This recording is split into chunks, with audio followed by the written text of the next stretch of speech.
When you think about the great burgeoning economies of Europe, you probably naturally think of the grand Western nations like France, Germany, and the United Kingdom. Look slightly to the east, however, and you'll find one of the fastest growing, open to investment economies in the world, in this vast, yet relatively undiscussed Central Eastern European country. Today, I'm going to tell you why you should invest in this powerhouse east of the Oder, Poland.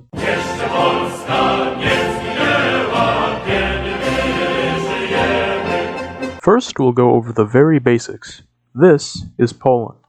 It's a large country, the 9th largest in Europe and around 1/3 the size of the province of Ontario. Poland has a temperate European climate with cold winters and hot summers, with a maritime climate in the coastal north. The country is bisected by two large rivers, the Oder, which forms its border with Germany, and the Vistula, on which many of its major cities, including the capital of Warsaw, lie. Polish is the national language, and the currency is the Polish zloty, which converts to 34 cents Canadian. The population is 38.4 million, with a labor force of 15 million. Based on this alone, you might think that Poland is your average European country, but we haven't even begun to get into the nuances that make Poland the emerging economy that it is. Let's take a closer look at Poland's socioeconomic background.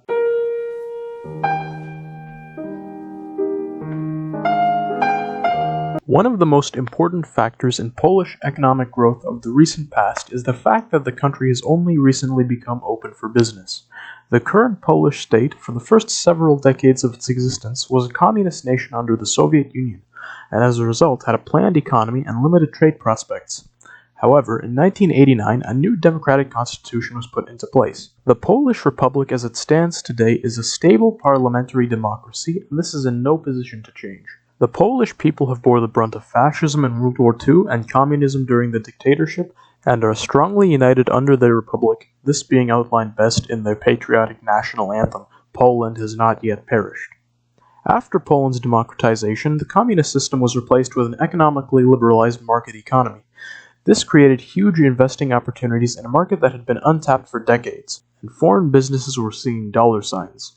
The Polish government also saw an opportunity to invite foreign involvement to help rebuild their country, and over the years a number of measures, including simplification of incorporating and operating a business, as well as numerous tax incentives, have been put into place in order to attract international investment. Today, just 30 years after the reformation of the nation, Poland is the 9th largest economy in Europe. In addition, Poland has reoriented itself towards free trade policies. Poland joined the European Union in 2004 and has trade deals with many of its neighbors and allies in place, including the Comprehensive Economic and Trade Agreement between Canada and the EU, which drastically lowers tariffs on trade between Poland and Canada. As a result, the bilateral trade relationship between the two countries is one of the best in Eastern Europe, with Canada importing $3.08 billion in goods and exporting $744 million to Poland. Specialization plays a large part in these trade ties, as airplane and machine parts are among the most traded goods on both sides, creating something of a limited codependence between Canada and Poland. Also of note is Poland's richness in natural resources. Poland has some of the largest coal and natural gas reserves in the world, and is largely self-reliant in covering its energy needs. Poland also has an inherent competitive advantage when it comes to agriculture, with almost the entirety of the country being able to cultivate crops ranging from potatoes to barley to wheat, as well as being able to harbor a large pastoral sector. Because of this, some of the country's most famous products include Polish beers and vodkas, traditional breads, and the internationally recognized Polish sausage. What more is important is the background of the Polish people. Poland, of course, is a developed nation with a GDP per capita of about 40,000 Canadian dollars.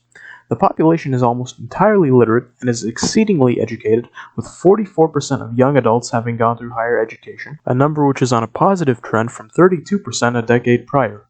In Poland, we see a capable and diverse workforce. The workforce, divided into ISC 08 occupations, is composed like this. These diverse sectors are a good sign for any potential investor, alluding towards the feasibility of many types of ventures. In the past, unemployment in Poland has been noted as a concern, with a stable unemployment rate right now of 6.1%.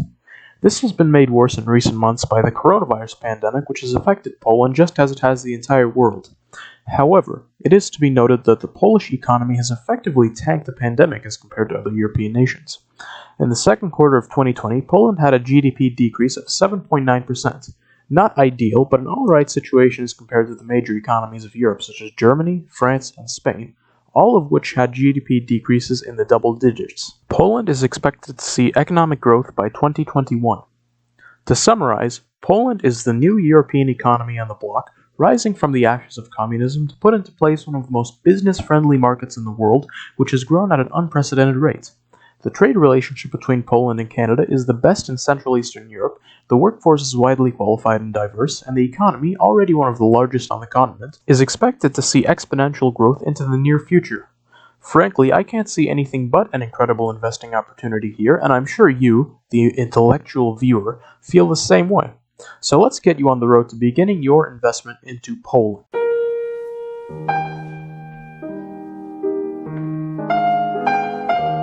The absolute first step in your Polish journey is to book your flight. A round trip to Warsaw from Toronto going by Air Canada will come down to an economical $1,008.49 Canadian. From there, you can book your room at the 4 Points by Sheraton in Mokotów, Warsaw for $82. Now that the practicalities are out of the way, it's time to do some pragmatic thinking. What enterprise are you looking to prop up in Poland? The options may seem overwhelming, so let's take a look at what other Canadian multinationals have been able to do in the country. Pratt & Whitney Canada is an aerospace firm from Canada which, through a joint venture with a Polish firm, made direct foreign investments into an aviation manufacturing plant in Kalisz in 1994. SNC-Lavalin is an engineering and construction company which has offered management consulting and direct investment into power plants throughout Poland since 2004. Nitrex Metal is a Canadian manufacturer who have made direct investments into manufacturing plants throughout the country since 2008. If it were my choice to make, I would go for direct foreign investment in some sort of manufacturing infrastructure. However, franchising is also exceedingly popular in Poland, with one of the country's largest domestic businesses being the supermarket franchise Biedronka, who operate almost 3,000 stores throughout the country.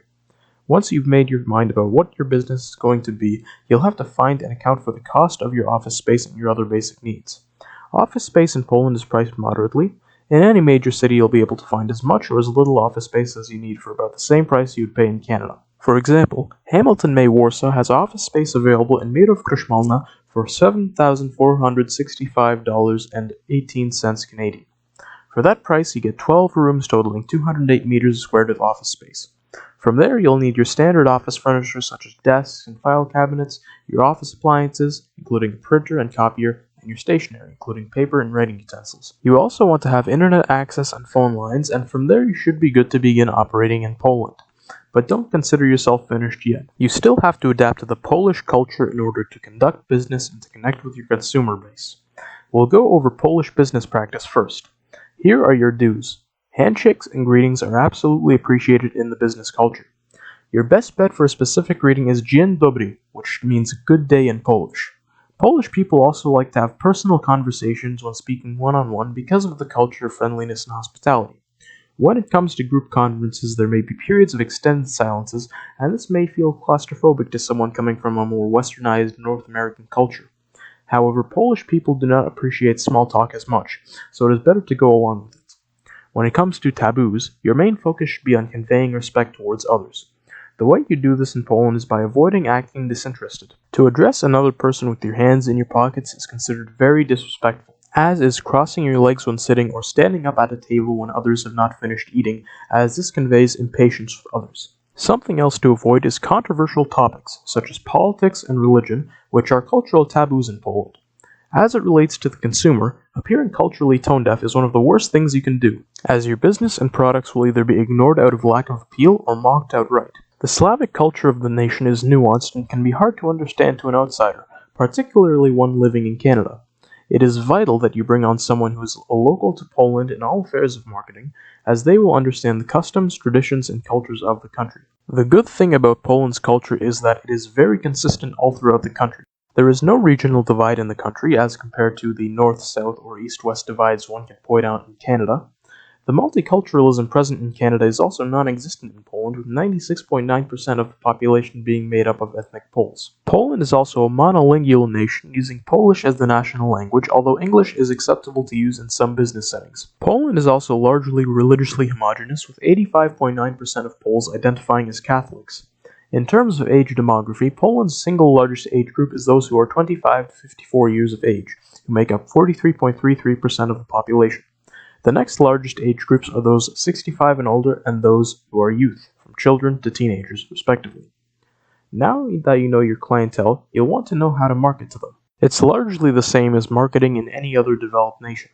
There are a number of nationwide and regional broadcasters in place, such as radio stations and television networks. There are also publications such as daily newspapers, tabloids, and magazines, which should also be looked at. What else is good to know is the standards and laws which are in place in regards to business in Poland. If you're selling or manufacturing products, you should be up to date on their product standards, which are detailed in the descriptively named General Product Safety Act of the 12th of December 2003, as well as labeling laws which require accurate and descriptive Polish language labeling accompanied with the date of production and any legal warnings related to the product. The labor code is also essential knowledge as it provides outlines for employers as to the conditions and pretenses under which workers are guaranteed, such as safe and hygienic working conditions as enforced by the National Labor Inspectorate, freedom from sexual harassment, enforcement of the minimum wage of 2,600 zloty, and protections for disadvantaged workers, including adolescents and the disabled. Additional information that you should be aware of is Poland's unfortunate history of human rights abuses and government bureaucracy, which has led to controversies in recent history. Scandals such as national banking figures receiving corporate bribes, deportations of asylum claimants from Russia and Ukraine, and the Polish government's periodical failure to enforce provisions of the labor code, such as the clauses on sexual harassment, minimum wage, and child labor, have been the cause of controversies and ire towards the Polish government. These are multifaceted issues which can sometimes run unchecked, but it is important to understand that these are not representative of the entirety of Poland and Polish business practice, and that no country has a perfect record. The Polish government, as it is, has existed for just 30 years and has made exceptional progress in turning around the broken and backwards country they inherited. It may take 30 more years, or it may take less, for Poland to fully clean up its act, but even in 2020, an investment into Poland is a sound one. Dzień dobry, friends, and thank you for considering Poland.